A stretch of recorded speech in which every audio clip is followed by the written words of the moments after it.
ഓം ശാന്തി. ഓം ശാന്തി. അങ്ങനെ നമ്മൾ രാവണവധത്തിലെത്തി. യുദ്ധം മുഴുവൻ അതിന് വേണ്ടിയിട്ടായിരുന്നല്ലോ, രാവണനെ വധിക്കാൻ. അപ്പം രാവണവധമാണ് നമുക്കിന്ന് സൂക്ഷ്മ പരിശോധന നടത്താനുള്ള വിഷയം. രാവണൻ ദശമുഖൻ എന്നാണ് അറിയപ്പെടുക അല്ലേ? രാമായണം ആരംഭിച്ചത് ദശരഥനിൽ നിന്നാണ്, അയോധ്യയിൽ നിന്ന്. അവസാനിക്കുന്ന എവിടെയാ? അയോധ്യയിൽ നിന്ന് തുടങ്ങി അവസാനിക്കുന്ന യുദ്ധക്കളത്തിൽ. ദശരഥൻ നിന്ന് തുടങ്ങി ദശമുഖനിൽ വന്ന് അവസാനിക്കുക. ദശരഥൻ രഥി, 10 ഇന്ദ്രിയങ്ങളുടെ മേലെ നിയന്ത്രണമുള്ള ആളായിരുന്നു. ദശമുഖനാണെങ്കിലോ 10 മുഖം പുറത്തേക്ക് തിരിച്ചു വെച്ചിരിക്കുക, ഇന്ദ്രിയങ്ങളുടെ മേലെ യാതൊരു നിയന്ത്രണവും ഇല്ലാത്ത ആള്. രണ്ടുപേരുടെയും വ്യത്യാസം നോക്കൂ. ദശരഥന് സർവ്വ ഇന്ദ്രിയങ്ങളുടെ മേലെയും നിയന്ത്രണം ഉണ്ടായിരുന്നു. ദശമുഖനായപ്പോൾ എന്തായി? എല്ലാ ഇന്ദ്രിയങ്ങളുടെ മേലെയുള്ള നിയന്ത്രണം പോയി. അപ്പൊ ഇതിൽ നമ്മൾ എന്താ മനസ്സിലാക്കേണ്ടേ? നമുക്ക് ജീവിതത്തില് ദശരഥന് ഇന്ദ്രിയ നിയന്ത്രണം ഉള്ളതുകൊണ്ട് സുഖം ഉണ്ടായിരുന്നു. അയോധ്യയായിരുന്നു, അവിടെ യുദ്ധങ്ങൾ ഉണ്ടായിരുന്നില്ല. സുഖവും ശാന്തിയും സന്തോഷവും സമാധാനവും എല്ലാവർക്കും ഉണ്ടായിരുന്നു. യഥാ രാജ തഥാ പ്രജ. പക്ഷേ ദശമുഖന്റെ കാര്യത്തിൽ എന്താ സംഭവിച്ചേ? ഇന്ദ്രിയ നിയന്ത്രണം ഇല്ലാത്ത ആൾക്ക് സ്വയം കൺട്രോളില്ല. ഒന്നീ കാമം അല്ലെങ്കിൽ ക്രോധം, ഓരോ തല ഇങ്ങനെ ഇടയ്ക്കിടയ്ക്കും മുകളിലേക്ക് പൊന്തി വന്നുകൊണ്ടിരിക്കും. അപ്പൊ സ്വയം അസ്വസ്ഥൻ, മറ്റുള്ളവരെ അസ്വസ്ഥനാക്കും. കാരണം ദശരഥൻ അന്തർമുഖി സദാ സുഖി എന്ന് പറയാ. അന്തർമുഖിക്ക്, ഇൻട്രോവേർട്ടായിട്ട് സ്വചിന്തനം ചെയ്യുന്ന ഒരാൾക്ക് മാത്രമേ, ആത്മചിന്തനത്തിൽ ജീവിക്കുന്ന വ്യക്തിക്ക് മാത്രമേ സുഖം ഉണ്ടാവുള്ളൂ. പുറത്തേക്ക് നോക്കി മറ്റുള്ളവരെ നോക്കിക്കൊണ്ട് ജീവിക്കുന്ന ഒരാൾക്ക് സുഖം ഉണ്ടാവില്ല, അസ്വസ്ഥതകളായിരിക്കും എപ്പോഴും. ബഹിർമുഖി, പുറത്തെ ലോകത്തിലേക്കും സാധനങ്ങളിലേക്കും വ്യക്തികളിലേക്കുമാണ് ശ്രദ്ധ കൂടുതൽ. നമ്മുടെ ഈ കണ്ണിന്റെ ദോഷം ഇതല്ലേ, ഇത് മറ്റുള്ളവരെ കാണിക്കാൻ മാത്രമേ സഹായിക്കുള്ളൂ. 3-ാം കണ്ണ് തുറന്നാൽ മാത്രമേ നമുക്ക് എന്ത് ചെയ്യാൻ കഴിയുള്ളൂ? നമുക്ക് ആത്മദർശനം, സ്വദർശനം ചെയ്യാൻ പറ്റൂ. അല്ലെങ്കിൽ ഈ കണ്ണുകൾ ചെയ്യുന്നത് പരദർശനമാണ് കൂടുതൽ. പരദർശനം ചെയ്യുമ്പോൾ, നമുക്ക് പരചിന്തനം ചെയ്യുമ്പോൾ സുഖം ഉണ്ടാവില്ല ജീവിതത്തിൽ. അതുകൊണ്ട് നമുക്ക് ഓരോരുത്തർക്കും മനസ്സിലാക്കേണ്ടേ, ഇന്ദ്രിയ നിയന്ത്രണ ശക്തി ദശരഥനിലുണ്ടായിരുന്നു. പക്ഷെ ഇന്ദ്രിയ നിയന്ത്രണ ശക്തി ഇല്ലാത്തൊരു രാജാവായിരുന്നു ദശമുഖൻ. രാക്ഷസ രാജാവാണ്, രാവണനും രാജാവാ, പക്ഷെ കൺട്രോളില്ലാത്ത രാജാവ്. അവിടെ നമ്മൾ മനസ്സിലാക്കേണ്ട, ആലോചിക്കേണ്ടത്, രാവണന്റെ മഹിമകളുണ്ട്. രാവണൻ രാജാവാണ്, വേദജ്ഞാനിയ, നല്ല ഭക്തനാ, സുഖലോലുവനാ, പക്ഷെ നിയന്ത്രണം ഇല്ലാത്ത ആളാ. അവിടെയാണ് അബദ്ധം പറ്റിയത്. രാജാവാണ്, പക്ഷെ നിയന്ത്രണം ഇല്ല. രാജാന്ന് പറഞ്ഞാൽ ആദ്യം വേണ്ട ക്വാളിറ്റി ഏതാ? നിയന്ത്രണ ശക്തിയാണ്. കൺട്രോളിങ് പവർ ആൻഡ് റൂളിങ് പവറാ. അതാണ് സംഭവിക്കുന്നത്. അപ്പോൾ രാവണൻ ജ്ഞാനിയാണ്, വേദജ്ഞാനമുണ്ട്, വേദം പഠിച്ചിട്ടുണ്ട്, അറിവുണ്ടായിട്ടും എന്തില്ല? നിയന്ത്രണമില്ല. കർമ്മേന്ദ്രിയങ്ങളുടെ മേലെ, സ്വന്തം കർമ്മേന്ദ്രിയങ്ങളുടെ മേലെ നിയന്ത്രണമില്ല. ബാക്കിയെല്ലാവരെയും കൺട്രോൾ ചെയ്യാൻ നടക്കുകയാണ്. വിഭീഷണനെ കൺട്രോൾ ചെയ്യും, കുംഭകർണനെ കൺട്രോൾ ചെയ്യും, നാടും ഭരിക്കാൻ, എല്ലാവരെയും ഭരിക്കും. പക്ഷെ സ്വയത്തെ ഭരിക്കാൻ മാത്രം, തൻ്റെ കർമ്മേന്ദ്രിയങ്ങളുടെ മേലെ മാത്രം നിയന്ത്രണമില്ല. ഇതാണ് ഇന്ന് നമുക്കും പറ്റിയത്. ഭാര്യ ഭർത്താവിനെ കൺട്രോൾ ചെയ്യും, ഭർത്താവ് ഭാര്യയെ കൺട്രോൾ ചെയ്യും, മക്കളെ കൺട്രോൾ ചെയ്യും, മക്കൾ അച്ഛനമ്മമാരെ കൺട്രോൾ ചെയ്യും. എല്ലാവർക്കും മറ്റുള്ളവരെ നിയന്ത്രിക്കണം. ആർക്കും, കാരണം എന്താ? ആർക്കും തൻ്റെ മേലെ നിയന്ത്രണം ഇല്ലേ. അതുകൊണ്ട് എളുപ്പമുള്ള കാര്യം എന്താണ്? മറ്റുള്ളവരെ നിയന്ത്രിക്കാൻ. അത് ഈസി അല്ലേ. പക്ഷെ തൻ്റെ മേലെ നിയന്ത്രണം കൊണ്ടുവരണമെങ്കിൽ അതിന് കുറച്ച് അധ്വാനം വേണ്ട വിഷയമാണ്, അതിന് പ്രയത്നം വേണം. അതിനാണ് രാജയോഗ വിദ്യ പഠിക്കാൻ പറയണം. ആത്മാവിന് രാജാവിനെ പോലെ സശക്തനാകണം, എന്നാലേ കർമ്മേന്ദ്രിയങ്ങളുടെ മേലെ നിയന്ത്രണം കിട്ടുള്ളൂ. ഇല്ലെങ്കിലോ? അറിവുണ്ടെങ്കിലും നമുക്ക് ഈ മൂന്നാമത്തെ കണ്ണ് തുറന്ന് ആ നേടിയ അറിവ് കൊണ്ട് ആത്മജ്ഞാനം ഉപയോഗിച്ച് നമുക്ക് ആത്മാവിലെ ശക്തികൾ ഉണർത്തി സ്വന്തം കർമ്മേന്ദ്രിയങ്ങളുടെ മേലെ നിയന്ത്രണം കൊണ്ടുവരാൻ പറ്റിയില്ലേ നമ്മൾ എത്ര ഭക്തി ചെയ്തിട്ടും കാര്യമില്ല. അതുകൊണ്ട് ഭഗവാൻ തന്നെ പറയണ്ടല്ലോ രാമായണത്തിൽ, നിങ്ങൾ എത്ര ക്ഷേത്രത്തിൽ പോയി തൊഴുതാലും എത്ര കുളത്തിൽ പോയി കുളിച്ചാലും ഇതുവരെ യഥാർത്ഥ ഭക്തി, ശുദ്ധ ഭക്തിയുടെ തെളിവെന്താണ്? ശുദ്ധ ഭക്തൻ സർവഗുണ സമ്പന്നനായിരിക്കും, സമ്പൂർണ്ണ നിർവികാരിയാകും, വികാരങ്ങളുടെ മേലെ ജയിക്കും. അതാണ് യഥാർത്ഥ ഭക്തിയുടെ തെളിവ്. ഇതുവരെ വികാരങ്ങളുടെ മേലെ ജയിക്കാൻ പറ്റണില്ല. ഭഗവാൻ ഈ ഒരൊറ്റ കാര്യം പറയുന്നുള്ളൂ, 5 വികാരങ്ങളെ ജയിക്കൂ. സ്ത്രീ ആണെങ്കിലും പുരുഷനാണെങ്കിലും അതാണ് 5 തലകൾ, 10 തലകൾ, രാവണന്റെ തലകൾ. സ്ത്രീ ആകട്ടെ പുരുഷനാകട്ടെ ഈ പഞ്ചവികാരങ്ങളുടെ മേലെ നിയന്ത്രണം ഇല്ലെങ്കിൽ ഒരിക്കലും യഥാർത്ഥ ഭക്തനെന്ന് നമ്മളെ പറയില്ല. നമ്മൾ കുറിയിട്ടു, അല്ലെങ്കിൽ അമ്പലത്തിൽ പോയി, അല്ലെങ്കിൽ ഞാൻ രാമായണം വായിച്ചു, ഗീത വായിച്ചു, പാരായണം നമ്മൾ ചെയ്തു, പക്ഷെ പഠനം ചെയ്തു, പഠിച്ചത് സ്വാധ്യായനത്തിലൂടെ മനനം ചെയ്ത് ചിന്തനം ചെയ്ത് നമ്മുടെ ഉള്ളിൽ, അതുകൊണ്ട് പറയാറില്ലേ ഭക്ഷണം കഴിച്ചത് കൊണ്ട് മാത്രം ആയില്ലല്ലോ, അത് ദഹിക്കണ്ടേ. അതുപോലെ ഞാൻ വേദം പഠിച്ചു, ജ്ഞാനം പഠിച്ചു, ഇത്രയും വലിയ സ്കോളറാണ്. ജ്ഞാനം നമ്മൾ നേടുന്നത്, അത് ആധ്യാത്മിക ജ്ഞാനമാണെങ്കിലും നമ്മൾ നേടുന്നത് ഞാൻ ഈ പുസ്തകം പഠിച്ചിട്ടുണ്ട് എന്നുള്ള നമ്മുടെ അഹന്ത വർദ്ധിപ്പിക്കാനല്ല, പാണ്ഡിത്യം കൂട്ടാനല്ല, തലയിലെല്ലാം എടുത്ത് സൂക്ഷിച്ച് വെക്കാനല്ല. പിന്നെയോ ആ തലയിൽ പോയതെല്ലാം, അറിവുകളെല്ലാം, എന്തെല്ലാം ബുദ്ധിയിൽ നമുക്ക് അറിവുകൾ കിട്ടിയോ ആ അറിവുകൾ ഉപയോഗിച്ച് നമ്മൾ ജീവിതം ജീവിക്കാൻ ആരംഭിക്കണം. അതിൽ നിന്ന് തെറ്റുകൾ ഏതൊക്കെയാണെന്ന് പിടികിട്ടി കഴിയുമ്പോൾ സ്വന്തം തെറ്റുകളെ തിരുത്താൻ വേണ്ടി ആദ്യം ജ്ഞാനത്തെ ഉപയോഗിക്കണം. ഇല്ലെങ്കിലോ, പണ്ടൊരു തത്തയ്ക്ക് വീടിൻ്റെ ഓണർ പഠിപ്പിച്ചു കൊടുക്കുമല്ലോ, തത്തമ്മേ വേടം വരും, അതുകൊണ്ട് സൂക്ഷിച്ചിരിക്കണം, കൂട്ടിന് പുറത്തേക്ക് പോവരുത്, വേടം പിടിച്ചിട്ട് പോവും. കൂടിൻ്റെ പുറത്ത് പോയിട്ടിരുന്ന് തത്തമ്മ ഇത് തന്നെ പാടിക്കൊണ്ടിരിക്കും. വേടം വന്ന് പിടിക്കുമ്പോഴും എന്ത് പാടും? വേടം വരും പിടിച്ചിട്ട് പോവും, വേടം വരും പിടിച്ചിട്ട് പോവും, വേടൻ്റെ കയ്യിലായിരിക്കണം. അതുപോലെ നമ്മൾ എല്ലാവരും ജ്ഞാനം നേടുന്നുണ്ട്, അറിവുകൾ നേടുന്നുണ്ട്, പുസ്തകങ്ങൾ പഠിക്കുന്നുണ്ട്, പൂജ ചെയ്യുന്നുണ്ട്, എല്ലാം ചെയ്യുന്നുണ്ട്. പക്ഷെ ഈ അറിവുകളും പൂജയും ഭക്തിയും ഉപയോഗിച്ച് എനിക്ക് എത്ര പരിവർത്തനം ഉണ്ടായിക്കൊണ്ടിരിക്കുന്നുണ്ട്, ഞാൻ എത്രത്തോളം ഗുണവാനാകുന്നുണ്ട്. അതാണ് ഭക്തന്റെ തെളിവ്, ഭക്തിയുടെ തെളിവ്. കാരണം എന്താ? ഭക്തി ആരെയാ ചെയ്യണത്? ഭഗവാനെ. സാധന ചെയ്യുന്നത് ഈശ്വരനെയാണ്. അപ്പം ദൈവത്തിൻ്റെ ഗുണങ്ങൾ നമ്മളിലേക്ക് വരുമ്പോഴേ എന്താകുള്ളൂ? ഭഗവാനുമായി നമ്മൾ അടുക്കുന്നതിൻ്റെ ലക്ഷണം അതാണ്. ഭഗവാൻ സദാശിവനായിരിക്കുന്നത് പോലെ നമുക്കും വികാരങ്ങളുടെ മേലെ നിയന്ത്രണം നേടാൻ കഴിയണം. രാമൻ രാവണനെ കൊല്ലാൻ ശ്രമിക്കുന്ന ഒരു രംഗമുണ്ട്. ആ സമയത്ത് ഓരോ തലകളായിട്ട് അമ്പെയ്ത് വീഴ്ത്തും. പക്ഷെ അപ്പോഴേക്കും അടുത്ത തല വരും. സീനുകൾ കണ്ടിട്ടില്ലേ? രാമായണത്തിൻ്റെ സീരിയലൊക്കെ കണ്ടിട്ടുണ്ടാവുമല്ലോ അല്ലേ? ഒരു തല കൊയ്ത് താഴേക്കിടുമ്പോഴേക്കും അടുത്തത്. അപ്പം രാമന് തന്നെ അമ്പരപ്പായി, ഇതെന്താ, ഒരു തല മുറിക്കുമ്പോൾ അടുത്ത തല വരുന്നു. അപ്പം ഈ രാവണ തലകൾ എന്താ? കുറേ തലകളുണ്ടെന്നുള്ളതല്ല, പിന്നെയോ നമ്മുടെ മനുഷ്യ മനസ്സിൻ്റെ മനോഭാവങ്ങളാണ്, മനോവികാരങ്ങളാണ്. ഒരു ദുർവികാരത്തിൻ്റെ മേലെ, ഇന്ന് ക്രോധത്തിൻ്റെ മേലെ ജയിക്കുമ്പോഴായിരിക്കും നാളെ അസൂയ തലപൊക്കണം. അസൂയയുടെ മേലെ ജയിക്കുമ്പോൾ അടുത്ത ദിവസം പക, വൈരാഗ്യം, വിദ്വേഷം, രാഗം, അനുരാഗം, ഓരോന്നോരോന്ന് തല ഓരോന്നോരോന്ന് പൊന്തി വരുന്നത് കാണാം. അപ്പം അതുകൊണ്ട് നമുക്ക് എന്താ വേണം? രാമൻ ഈ തല അറുക്കാൻ ശ്രമിക്കണു, പക്ഷെ പരാജയപ്പെടുന്നു. കാരണം അടുത്ത തല വരികയാണ്. അപ്പോഴേക്കും രാമൻ്റെ അടുത്തേക്ക് അഗസ്ത്യ മുനി എത്തും. അഗസ്ത്യ മുനി വന്നിട്ട് എന്ത് പറഞ്ഞു കൊടുക്കും? രാമന് ഉപദേശം കൊടുക്കും.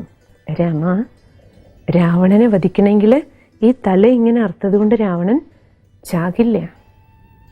രാവണനെ കൊല്ലാൻ എന്ത് ചെയ്യണം? ആദിത്യമന്ത്രം ജപിക്കൂ രാമ എന്ന് പറയും. രാമൻ ആദിത്യമന്ത്രം ചൊല്ലും.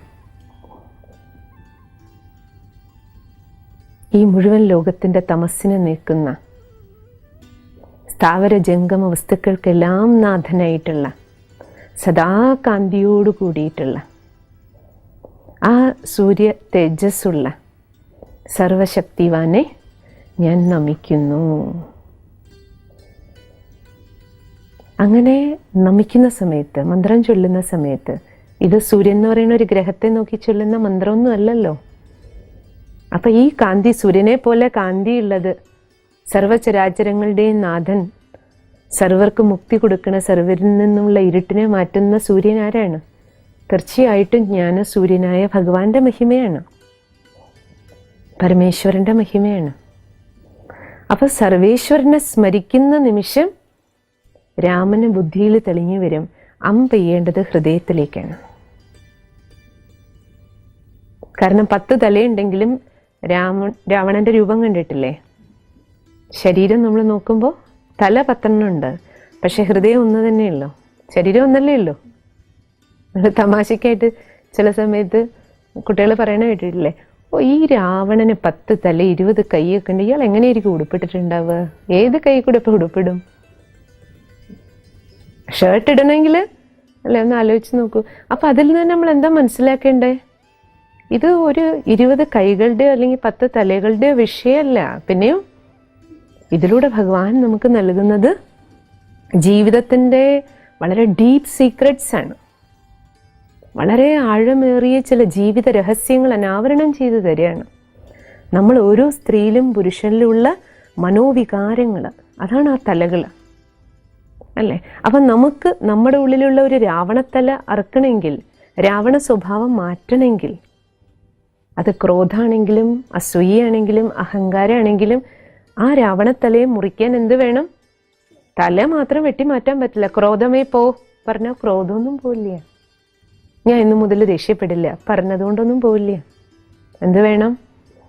ഹൃദയത്തിലേക്ക് അമ്പ് തറയ്ക്കണം. ഇത് ഏറ്റവും വലിയ മാനേജ്മെന്റ് ടെക്നീക്കാണ്. ഫ്രം ഹെഡ് ടു ഹാർട്ട് എന്നാണ്. തലയിൽ കിട്ടിയ അറിവ്, പാണ്ഡിത്യം, ബുദ്ധിക്ക് കിട്ടിയ ജ്ഞാനം എവിടേക്ക് പോകണം? ഹൃദയത്തിലേക്ക് വരണം. ഹൃദയത്തിലേക്ക് വരണം എന്ന് പറഞ്ഞാൽ എന്താ അർത്ഥം? ഈ തലയിൽ നിന്ന് ഈ ഹൃദയത്തിലേക്ക് വരിക എന്നുള്ളതല്ലല്ലോ. ഈ ഹാർട്ട് നമുക്കറിയാം, ഏത് രക്തം പമ്പ് ചെയ്യുന്ന ഹാർട്ടാണ്. ബാക്കി ഹാർട്ട് എന്ന് പറഞ്ഞാൽ എന്താണ്? മനസ്സിലേക്ക്, ഉള്ളിലേക്ക്. തല പറഞ്ഞ കോൺഷ്യസ് മൈൻഡാണ്.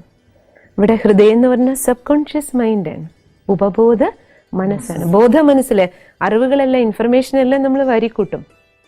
രാവിലെ മുതൽ ഇഷ്ടംപോലെ വിവരങ്ങൾ, അറിവുകളൊക്കെ നമുക്ക് എല്ലാവർക്കും കിട്ടും ജീവിതത്തിൽ. എന്താ ഒരു ഫോണ് മാത്രം പോരെ ഇന്ന് കയ്യിൽ?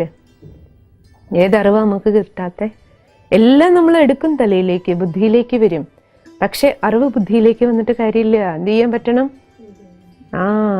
നമ്മുടെ ഉള്ളിലേക്ക്, മനസ്സിലേക്ക് അത് ഒഴുകിയെത്തണം.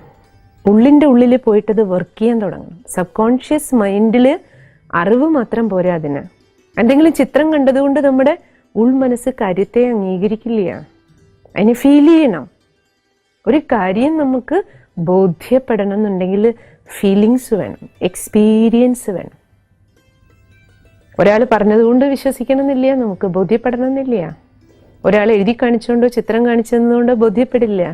ഒരു കാര്യത്തെ നമ്മുടെ ഉപബോധ മനസ്സ് സ്വീകരിക്കണം എന്നുണ്ടെങ്കിൽ എനിക്ക് അതിൻ്റെ അനുഭൂതി ഉണ്ടാകണം, അനുഭവം ഉണ്ടാകണം.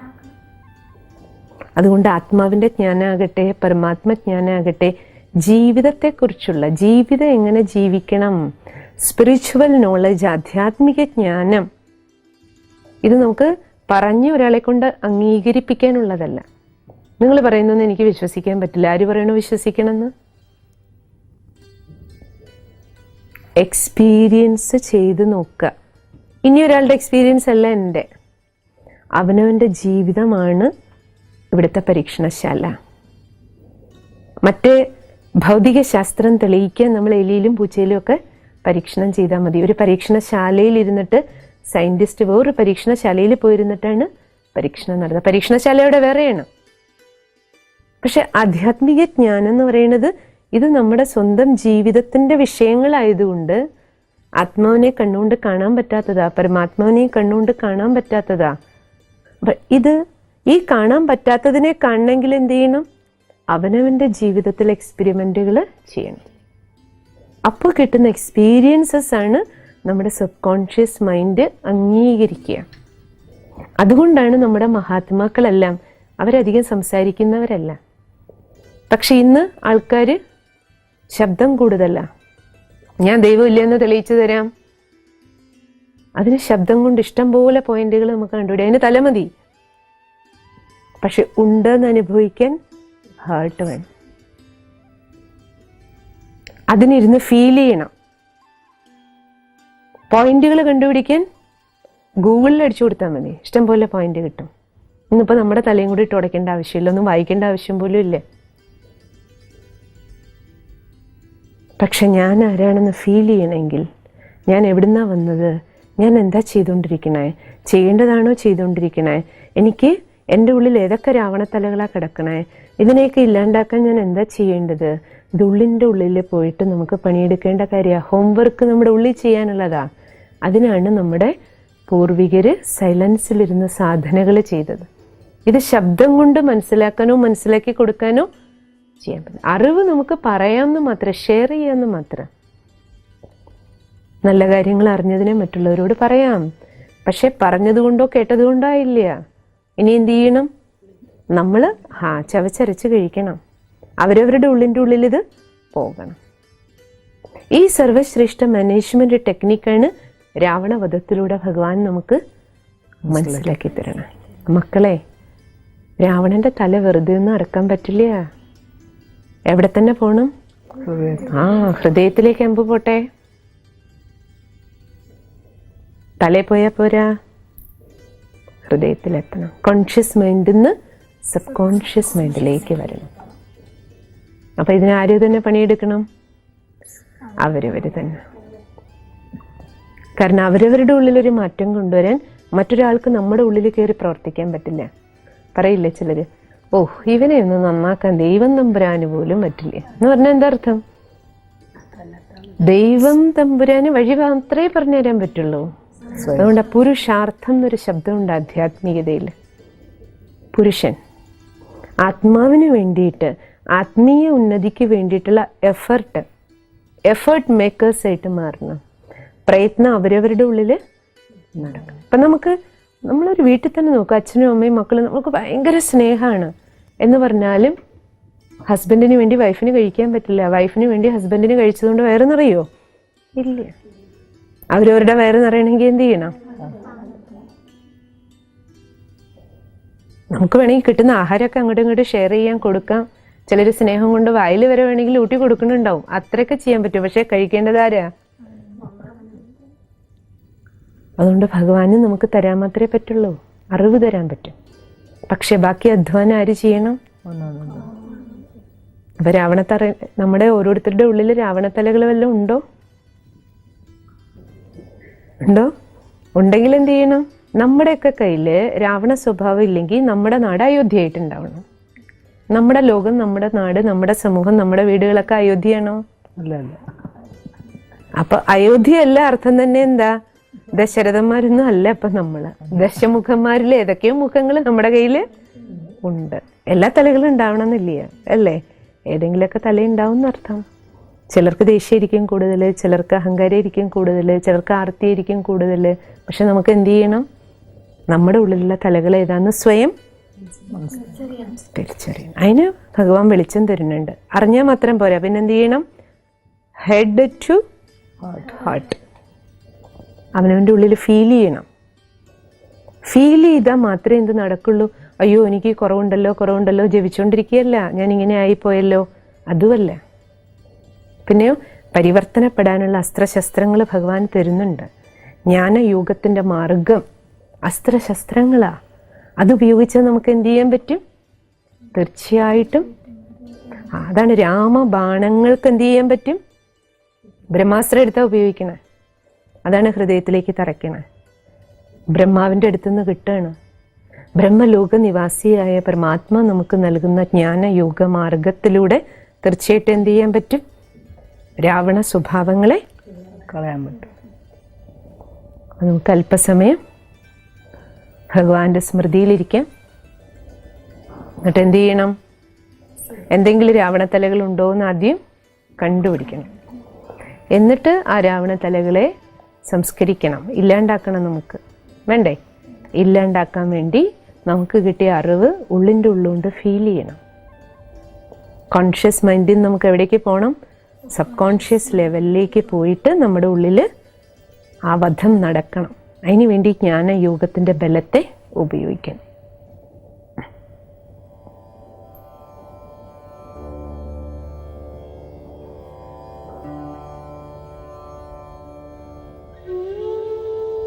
ദശരഥനിൽ നിന്ന് ആരംഭിക്കുന്ന രാമായണം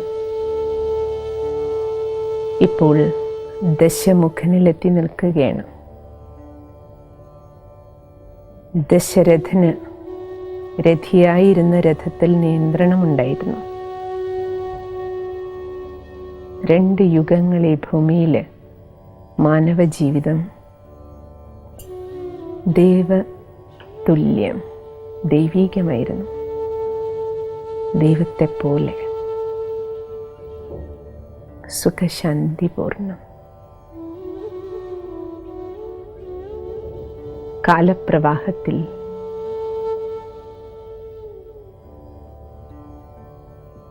ഇന്ദ്രിയങ്ങളുടെ മേലെയുള്ള നിയന്ത്രണം നഷ്ടപ്പെട്ട്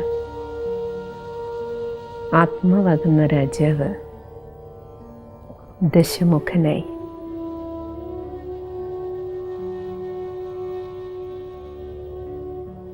വികാര വിക്ഷോഭങ്ങൾക്കടിമയായി.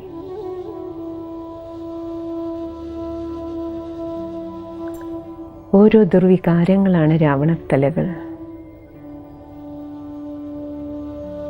ഭഗവാൻ എനിക്ക് സർവശ്രേഷ്ഠമായ മാനേജ്മെൻറ്റ് ടെക്നിക്കാണ് നൽകിയിരിക്കുന്നത്. രാവണത്തലകളില്ലാണ്ടാക്കാൻ, വികാര വിക്ഷോഭങ്ങളിൽ നിയന്ത്രണം ഉണ്ടാകാൻ,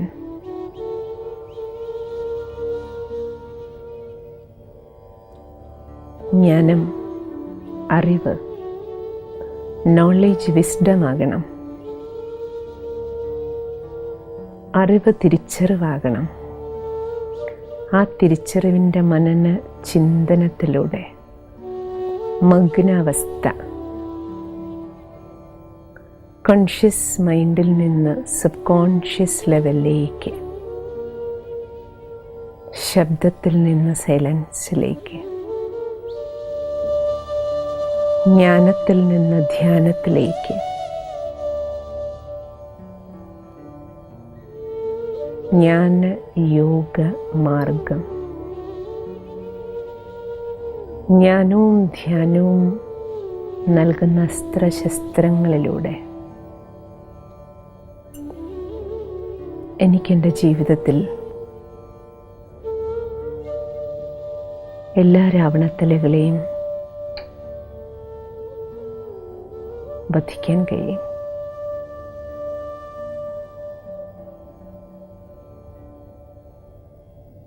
ഫ്രം ഹെഡ് ടു ഹെർട്ട്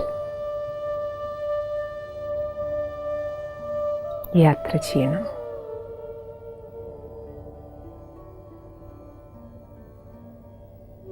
എങ്കിലേ ഇമോഷണൽ ബാലൻസിങ്, വികാരങ്ങളുടെ മേലെയുള്ള നിയന്ത്രണം, ബഹിർമുഖിയിൽ നിന്ന് അന്തർമുഖിയായി, അന്തർമുഖി സദാ സുഖി. ജീവിതം സുഖകരമാകണമെങ്കിൽ വികാര വിക്ഷോഭങ്ങളുടെ മേൽ വിജയം നേടണം. ഞാൻ ജയിക്കും. രാമബാണം ഉപയോഗിച്ച് രാവണൻ്റെ മേൽ തീർച്ചയായും വിജയം നേടും. അതിനാണ് ഭഗവാൻ എനിക്ക് ഈ രാമായണാമൃതം നൽകുന്നത്.